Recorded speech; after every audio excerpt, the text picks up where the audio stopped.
get a verdict in the Derek Chauvin case, we saw the witnesses on the stands. Yeah. And we saw the trauma that they went through. This is long-lasting trauma, and so the damages never end in these cases. Yeah. Any questions? Yes, ma'am.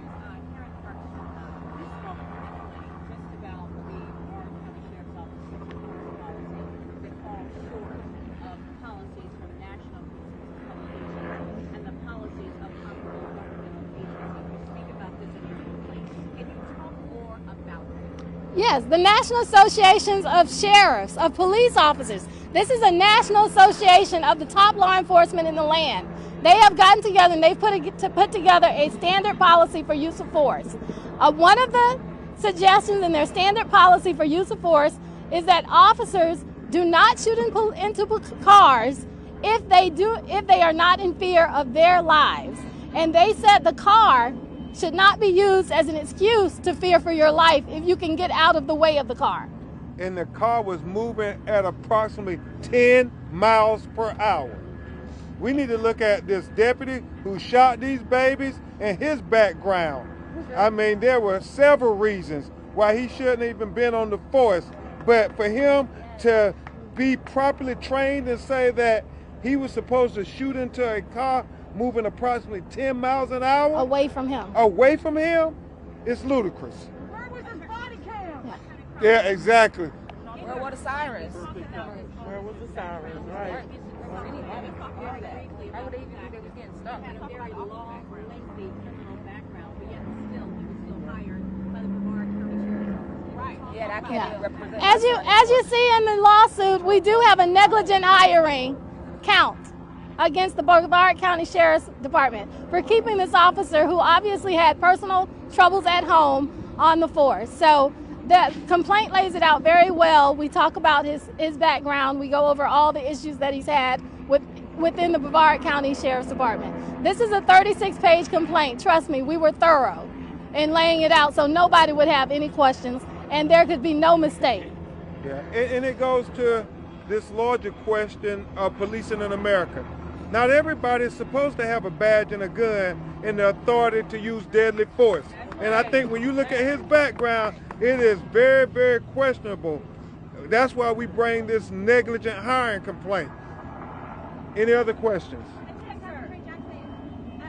comment regarding those reports of police showing up at Ms. Green's home? That's an excellent point, and I'll let Attorney Jackson also respond to that question.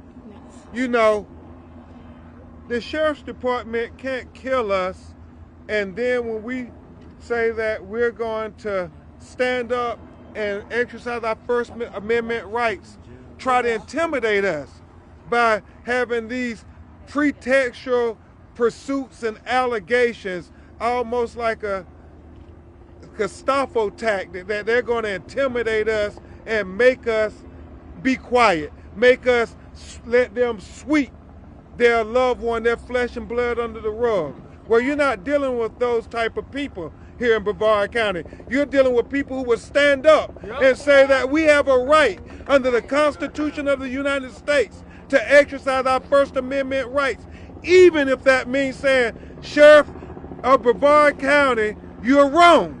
Yes.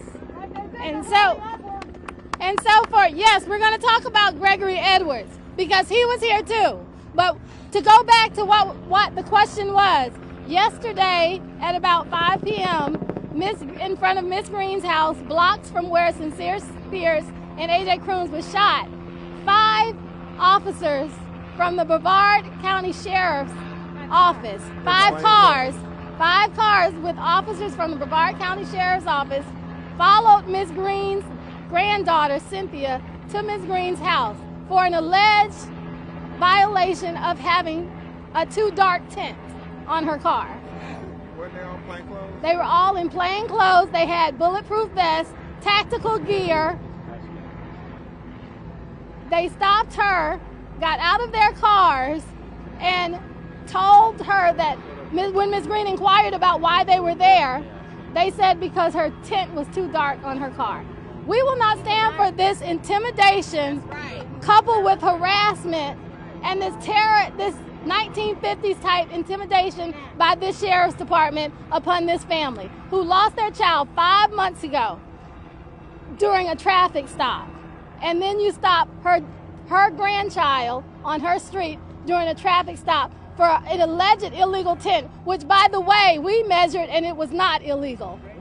Say no to Jim Crow. Say no to Jim Crow. Say no You to know, Jim Crow. you know, And we will be filing, and I just want to say one other thing, we will be filing a complaint against the sheriff's office, against all of those officers who were involved, and we will be looking at filing a lawsuit.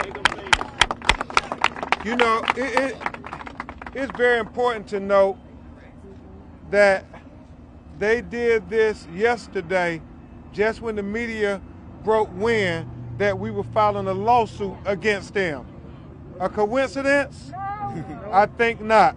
And the Phil Archer's thing was released after DeSantis signed the Yeah. protest. And I'm sure it's not lost on anybody that we're standing in front of the Harry and Harriet T. Moore courthouse, and we talk about intimidation. We know 70 years ago, Christmas Day 1951, when a strong black man and strong black woman stood up to say that we too have a right to the protection and the promise of the Constitution of the United States, that they tried to intimidate him, even killing him.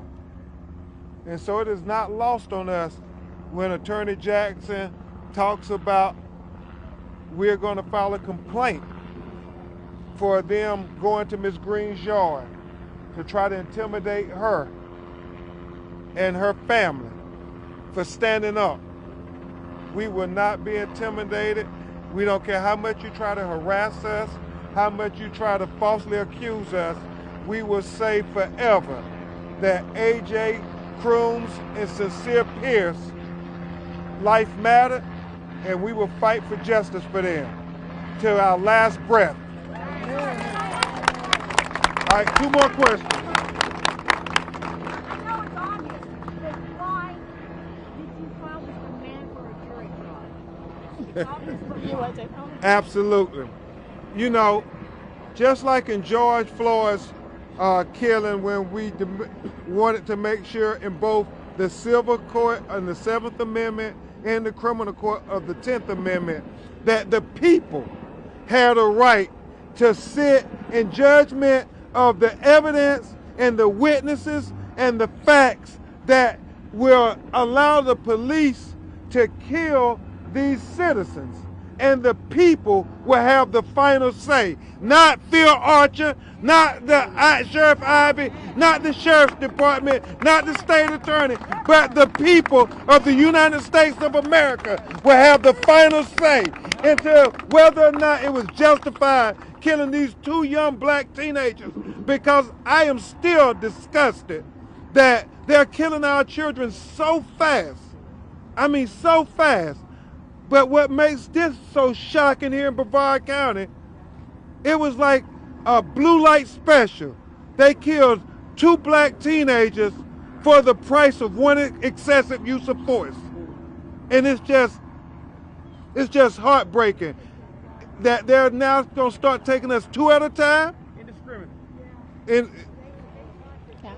Last question. Will anybody be filed against the state attorney's office?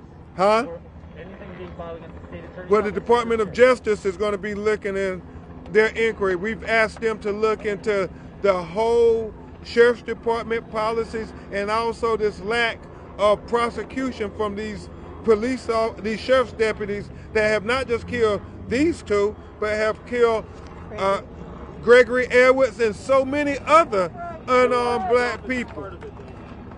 Last question. Bill Archer's office said it's a false narrative that they weren't communicating with the family because they said it's sufficient they communicated with you. Okay. You Hold on. You got the family. Did they contact you all? No one's not contacted me since that day. Hey. I have heard nothing from anybody. Have not heard nothing from no one at all.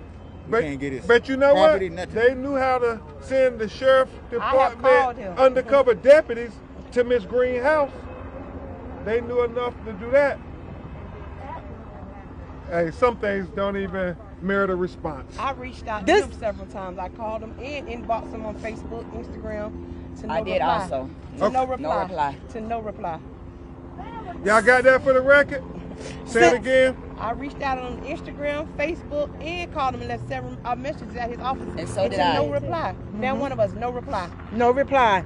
As of November the 13th, 2020, when my son was killed, not the Cocoa Police Department, not the Sheriff Department, not Field Archer Department, nobody has told me yet your son is deceased. A 16-year-old Nobody. minor, they decided not to get in contact with his parents either. Right. Yeah, that's a good He's a point. minor. Minors, and they didn't see fit to call the parents. They wasn't even fit to tell us that our son, if we wasn't at the hospital, We wouldn't have known. We wouldn't know. We wouldn't have known. We know that they was dead. We wouldn't have known nothing. They failed to reply, tell us anything, to come out either one of our house and let us know anything about. They asked us, is Sincere our child? Is AJ her child? To let us know that the incident that happened. They failed to reply about everything. And they got people to do that. We're asking the Department of Justice to come in, and when we get word whether they're going to open their investigation, we'll notify you immediately. Because here today, we declare justice for Sincere and AJ. Justice for Sincere and AJ. Justice for Sincere and AJ. Justice for Sincere and AJ. Justice for Sincere and AJ. Justice for Sincere and AJ. Justice for Sincere and AJ. Thank you.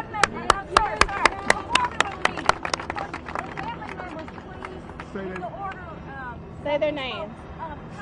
Say and spell your name. The helicopters were so Okay. loud. We could Who is Say that it helicopter? Okay. My name is Tasha Strawn. Tasha, Tasha, Strawn, Strachan.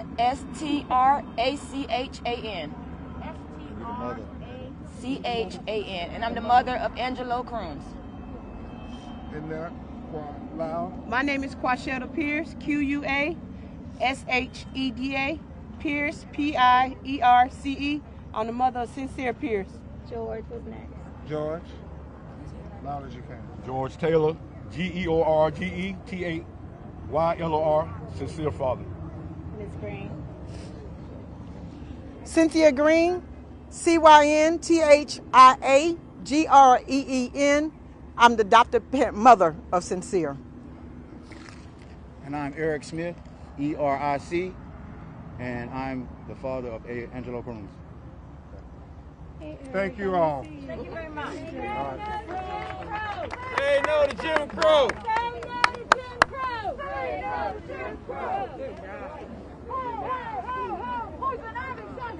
Hey, ho, ho. Poison Ivy's got to go. Hey, ho, ho. Poison Ivy's got to go. Rest in peace, Gregory Edwards.